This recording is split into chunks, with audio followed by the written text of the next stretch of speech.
The 800 meters, Navasky Anderson finishing in 7th position, but setting a national record, 1 minute 42.76 seconds, almost a second of the 1:43.72 he did in the semi-finals. There are not many who gave Navasky Anderson a chance of being in the final, but hey, he was there and he put in a stellar effort. Daniel, let me start with you. Your initial reactions to the performance that we just saw.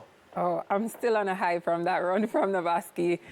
He has such heart and good spirits and confidence and an understanding of the event that we saw demonstrated in a championship record race. He was in the money until the final 100 meters. It was a stellar performance. I'm still on a high, and it was really impressive. Emmanuel Wanyoni winning the gold medal. It was a terrific race with Sajati finishing well. Arup was there for most of the way, Bruce James, and the Jamaican really held his own. The world champion, the Olympic champion, all in this race, a championship record, as Daniel Dowie told you. Amazing race, but for the Jamaican perspective, after we won an Olympic gold medal, we now have Navasky Anderson running 1:42, Olympic silver medal in the 800 meters after weight. We now have Navasky Anderson. The Jamaican record was set at 1:45.2, a hand time for years, set in the 1970s, and sat there and couldn't move. And in the last 2 weeks, we have seen that record move down. And 1 second, taking 1 second off an 800-meter national record, that's a big deal. Congrats to Navasky Anderson and his team. He finished 7th and takes a bow. Well done. Yeah, very well done indeed. Warren, let me get your initial reactions to the performance from Navasky Anderson. There it is, 1:42.76. Wanyoni winning in a championship record, 1:41.86. Sajati of Algeria, 1:41.90 for silver, and Marco Arup taking bronze at 1:41.95. Warren, where? I must say, Navasky said this many times, very determined soul, very persistent, and I'm probably thinking about if I should start training again, because he has inspired me to just, go for the unreachable. Congratulations, 1:42. Never will we imagine that we've seen a Jamaican in the 800 meter go that fast. And now little kids can no longer just think about it's just the 100 and 200 and 400. They can say, you know what? I wanted to make it to the 800 meter finals like Navasky. Congratulations, my friend. Yeah, very much the case. It is such an inspiration, as Warren pointed out, Daniel, to see a Jamaican on this stage in the 2-lap event, because for a long time, so we go back to 1993 when Clive Terrelong barely missed out on a spot in the final, and no Jamaican man has really gone close since that time. So for the first time in our lifetimes, well, when I say our, yeah. I mean Daniel, Warren, and Ricardo Chambers. People born in the 90s. I'm still Gen X, though, Gen X. That we're seeing someone in the 2-lap on the global stage on the men's side performing at this level. Yeah, and he's the first, as you say, the first Jamaican to be in the final, and he did it in style. He did not go there. He wasn't a weak contender. He ran the race well. He was well positioned 4th at one point, and it was a well executed race. The tactical approach, I really have to say this again, both Navasky and Tyrese, they're showing a mastery of the event that's needed to get to this level, and he's proved that again by dropping his times throughout the round. And that's what I'm most impressed about. Of course, in addition to his attitude, he has such a positive mindset.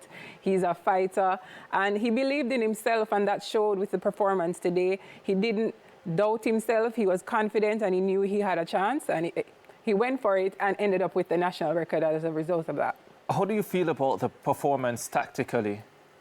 I think he ran well. It was brilliant. He positioned, he got out of trouble. He was patient in moving up himself into the top half of the race. And I know it was questionable on the end. Maybe he should have went a little bit earlier, but I think he knew what he was capable of, and he was hoping that he would have been among the stronger finishers. He didn't have it on the day, but I think he ran his best race. Yeah, very much the case. Bruce, when I look at the cadre of 800 meters male runners in Jamaica at the moment.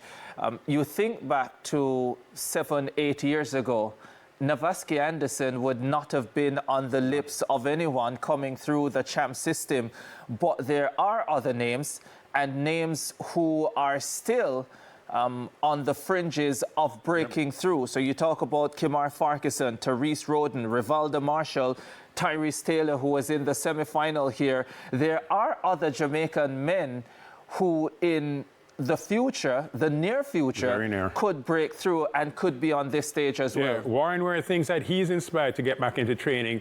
Farquharson, Marshall, Taylor, Roden, those are the ones who are now motivated. 142.76 is a big deal, and let me tell you why.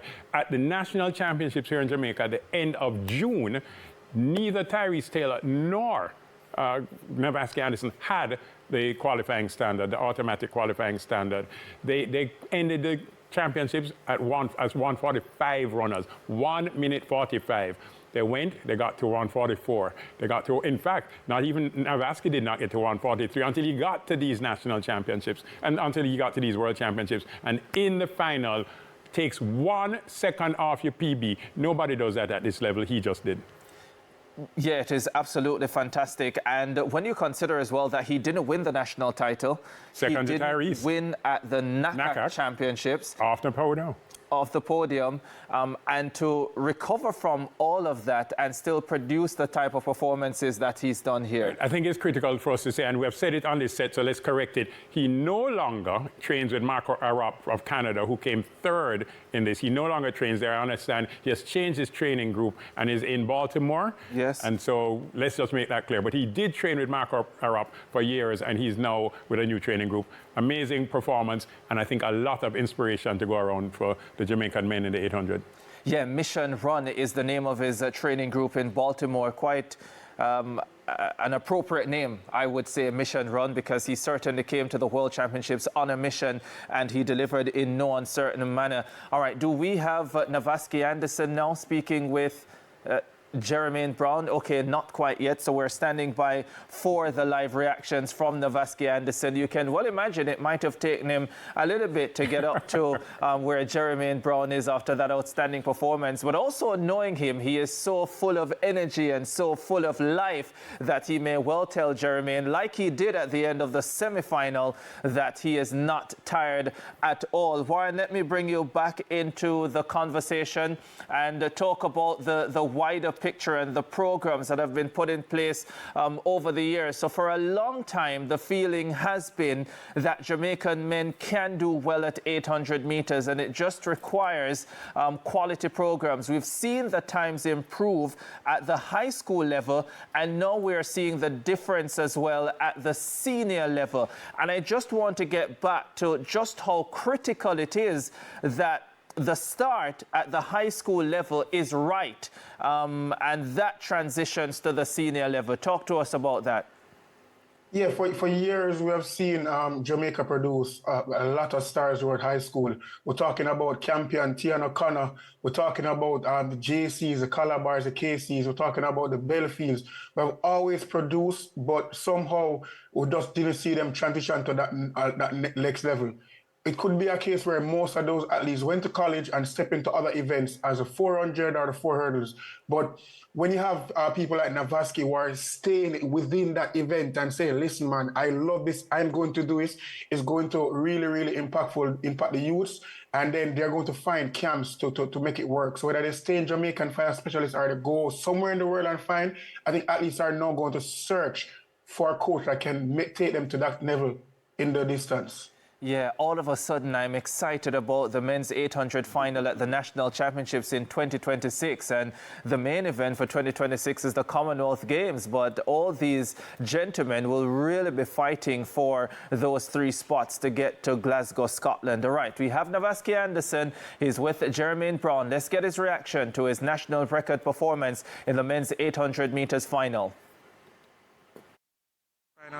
Was just to play off instincts, trust the instincts, just be brave, be courageous, have heart, and just go out there with grit and determination. And I could look back at that performance and say Navasky Anderson gave his best out there today. I mean, appeared by over a whole second. 142? that is huge. That's something I've been chasing all my life, and I know that there's still a lot more in the tank, and there's a lot of big games coming up, and I definitely know. I saw it out there today. I know I can beat those guys, and I definitely will beat those guys. Yeah, Navasky Anderson, he gave up track and field for about 4 years after competing in Class 3 at the high school level, reappeared in Class 1, and he has reappeared in a significant way. He says, listen, he can look back at that race and say, Navasky Anderson, you gave it your all and you did everything that you could have done, and it has resulted in a national record, 1 minute 42.76 seconds.